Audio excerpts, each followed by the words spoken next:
আজকের দুনিয়ায় যেখানে মানুষ অহংকার, লোভ আর প্রতিদ্বন্দ্বিতায় ডুবে, সেখানে ভক্তিযোগ হলো একমাত্র পথ যা হৃদয়কে নির্মল করে, সম্পর্ককে মধুর করে এবং আত্মার শান্তি দেয়।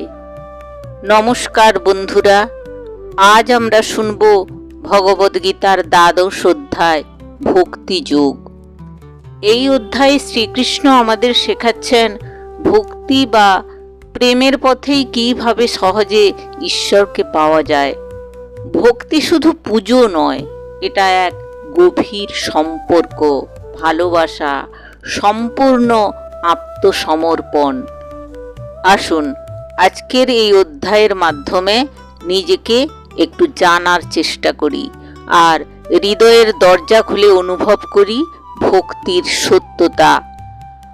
অর্জুন প্রশ্ন করেন, হে কৃষ্ণ, আপনার ভক্ত যারা আপনার সগুণ রূপে পূজা করে আর যারা নিরাকার ব্রহ্মরূপে ধ্যান করে, তাদের মধ্যে কে শ্রেষ্ঠ? এই প্রশ্ন আজও আমাদের জীবনে প্রাসঙ্গিক। কেউ বলেন ঈশ্বর নিরাকার, কেউ আবার বলেন রাধাকৃষ্ণ বা রামচন্দ্রের রূপেই তাকে অনুভব করা যায়। এই দ্বন্দ্বের উত্তর দেন শ্রীকৃষ্ণ মধুসূদন। তিনি উত্তরে বলেন, যারা একনিষ্ঠ ভক্তি নিয়ে আমার রূপে পুজো করে, আমি তাদের শ্রেষ্ঠ ভক্ত বলি। আর যারা নিরাকার ব্রহ্মে মন স্থাপন করে, তারা অবশ্যই মুক্ত হয়, কিন্তু সেই পথ বড় কঠিন। শ্রীকৃষ্ণ বুঝিয়ে দেন, নিরাকার ঈশ্বরকে ধ্যান করা কঠিন, কারণ আমাদের মন সহজে রূপ ও সম্পর্ক ধরে। তাই ভালোবাসা, স্নেহ, ভক্তির মাধ্যমে ঈশ্বরকে পাওয়া যায় বেশি সহজে। কৃষ্ণ আরও বলেন, যারা একনিষ্ঠভাবে আমায় ভজে, আমি নিজেই তাদের জন্ম মৃত্যুর সাগর থেকে রক্ষা করি। আপনি যদি এটুকু বিশ্বাস রেখে কৃষ্ণের হাতে নিজেকে ছেড়ে দেন, তবে তিনিই আপনাকে দুঃখ থেকে উদ্ধার করবেন, ঠিক যেমন মা তার শিশুকে কোলে তুলে নেন বিপদের সময়। শ্রীকৃষ্ণ বলেন, তুমি যদি আমার মধ্যে চেতনা স্থাপন করতে পারো তো করো, না পারলে ধ্যান করো, তাও না পারলে কর্মফল আমাকে দাও, শেষমেশ নিঃস্বার্থভাবে কর্ম করো। এটা এমন এক অলৌকিক শিক্ষা, ঈশ্বর কখনো না বলেন না।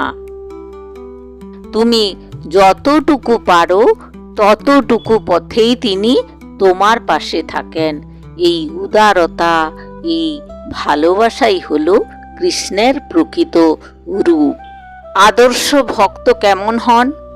না, যার কারো প্রতি শত্রুতা নেই, যিনি দয়ালু, ক্ষমাশীল, অহংকারহীন, সংযমী, যার ইন্দ্রিয় নিয়ন্ত্রিত, সর্বদাই তিনি সন্তুষ্ট, কারো দ্বারা বিচলিত হন না, প্রশংসা এবং নিন্দা সমানভাবেই গ্রহণ করেন, যিনি সদা শান্ত, নির্লিপ্ত থাকেন এবং যার হৃদয় বিশুদ্ধ, তিনিই হলেন প্রকৃত ভক্ত।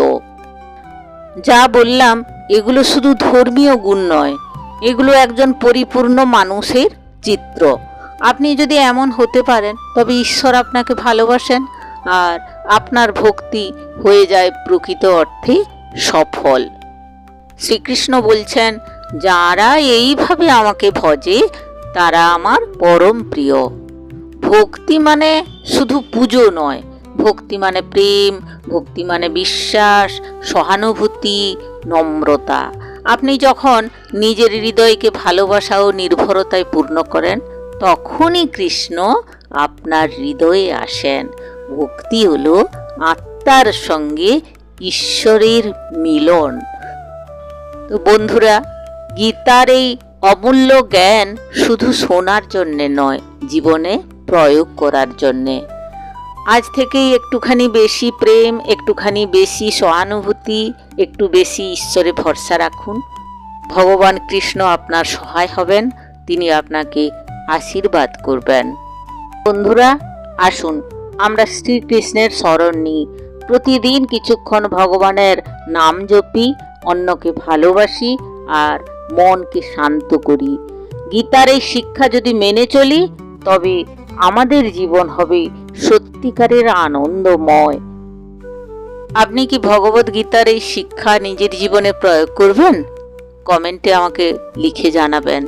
আর ভিডিওটি যদি আপনাদের ভালো লাগে, অবশ্যই লাইক শেয়ার করুন আর চ্যানেলটি সাবস্ক্রাইব করতে ভুলবেন না।